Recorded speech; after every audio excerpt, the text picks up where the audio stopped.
मध्ये आपलं स्वागत आहे। एमसीएच्या प्रशासकीय राजवटीला माननीय हायकोर्टाची लगाम। 3 महिन्यात निवडणुका घेण्याचे खंडपीठाचे आदेश। डॉक्टर लक्ष्मण सावंत यांच्या कायदेशीर लढ्याला यश मिळाले आहे। महाराष्ट्र ॲक्युपंक्चर परिषदेतील कथित गैरप्रकार आणि गेल्या 3 वर्षापासून बेकायदेशीरपणे स्थान मांडून बसलेल्या प्रशासकीय राजवटीला मुंबई उच्च न्यायालयाच्या औरंगाबाद खंडपीठाने जोरदार चपराक लावत विद्यमान प्रशासकाचे अधिकार संपुष्टात आणत येत्या 3 महिन्यात परिषदेच्या निवडणुका लोकशाही मार्गाने घेण्याचे निर्देश राज्य सरकारला दिले आहेत, अशी माहिती पत्रकार परिषदेमध्ये डॉक्टर लक्ष्मण महाराष्ट्र ॲक्युपंक्चर काउन्सिलमध्ये सुरू असलेल्या गैरव्यवहारासंदर्भामध्ये मी माननीय महाराष्ट्र सरकारकडे तक्रारी केल्या होत्या, केंद्र सरकारकडे तक्रारी केल्या, परंतु या तक्रारीची कसल्याही प्रकारची दखल गव्हर्नमेंटने घेतली नसल्या कारणामुळे मी मुंबई उच्च न्यायालयाच्या औरंगाबाद खंडपीठामध्ये याचिका दाखल केली व याचिकेमध्ये माझ्या 4 मागण्या होत्या। त्या 4ही मागण्या माननीय हायकोर्टाने मान्य केल्या।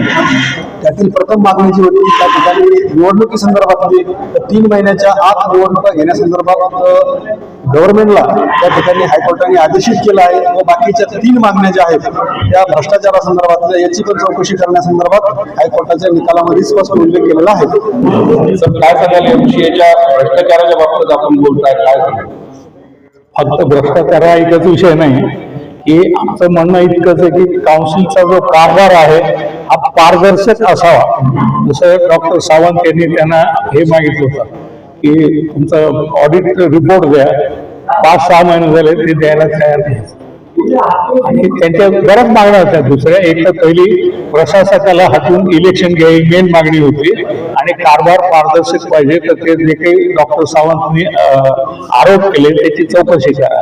त्यांनी मुख्यमंत्र्याकडे सगळीकडे दाद मागितली, 1 वर्षापासून मागतायत आणि काही झालं नाही, म्हणून त्यांना शेवटी हायकोर्टात दाद मागावी लागली। हायकोर्टाने असा निकाल दिला की 3 महिन्याच्या आत काउन्सिलच्या इलेक्शन व्हाव्यात ही प्रमुख मागणी आणि या बाकीच्या कारभाराबद्दलच्या ज्या मागण्या होत्या ते काउन्सिलने सांगितलं की स्टेट शुड एंडेवर की ह्या बाकीच्या ज्या मागण्या आहेत त्याच्यावर विचार करून काय तो निर्णय घ्यावा, हे स्टेटवर सोडून जातात। एमसीए 3 महिन्यात निवडणुका घेतील असं आपल्याला वाटतं?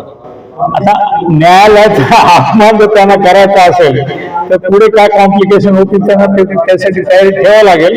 तर शक्यता ही आहे, हा सध्याचा जो प्रशासक आहे तो पोहोचलेला माणूस आहे, तो निवडणुका होऊ नयेत यासाठी जीव तोडून प्रयत्न करेल आणि त्यासाठी आम्ही फक्त निकालाच्या भरोश्यावर तुम्ही जो प्रश्न विचारला तसं आम्हाला शंका आहे की सरकार निवडणुका घेईल की नाही। त्यामुळे निवडणुका घेण्यासाठी आम्ही प्रेशराईज करणार आणि आमचा लढा चालूच राहणार।